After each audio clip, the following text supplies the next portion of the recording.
Cylinder கம்பெனில இருந்து பேசுறோமா? சொல்லுங்க. அம்மா ஒரு 4-5 கேள்வி கேட்கணுங்கம்மா. நீங்க தானே இல்லத்தரசி? ஆமாங்க. இல்லத்தரசி பேர் என்னம்மா? லதா. சரிங்கம்மா. எந்த ஏரியால இருந்து பேசுறீங்கம்மா? கடலூர் மாவட்டம் காட்டுமன்னார்குடிக்கு பக்கத்துல கீழராடாமுரு. உங்க வீட்ல வந்து எத்தனை பேர் இருக்கிறீங்க? எனக்கு 5 புள்ளிவா. 5 புள்ளிங்களா? மொத்தம் வீட்ல எத்தனை பேர் இருக்கிறீங்க? 5 புள்ளிவா. எல்லாருக்கும் கல்யாணம் பண்ணி வச்சு ஒரு பையன் கல்யாணம் பண்ணாத இருக்கான். உங்க வீட்ல எத்தனை பேர் இருக்கிறீங்க வசிக்கிறீங்க? இப்பயா ம். மருமவா 2 பேரும் எங்க வீட்டுக்காரரு நானு. எத்தனை பேரு?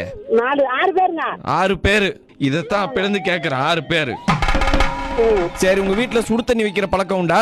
ஆமாங்க. எப்போதுமே நாங்க சுடு தண்ணி தான் குளிப்போங்க, சுடு தண்ணி தான் குடிப்போங்க. அது வந்து கேஸ் அடுப்புல வைக்கிறீங்க இல்லையா? வெறும் அடுப்புல போட்டு வச்சிருவோம். பொய் சொல்லாதீங்க. இல்லைங்க, வெறும் அடுப்புல போட்டு வச்சிருவோம். இல்ல இல்ல இல்ல இல்ல உங்க கேஸ் சிலிண்டர் இருக்குது இல்லீங்களா? சிலிண்டர் இருக்கு, ஆனா சிலிண்டர்ல போட மாட்டோங்க. இ- அடுத்து காலையில 6 மணிக்கு வந்துச்சு அடுப்பு பத்த வச்சு பேரனுக்கு வெளியிரு, என் மோளுக்கு வெளியிரு, எனக்கு வெளியிரு. ஒரு நிமிஷங்கம்மா. என்ன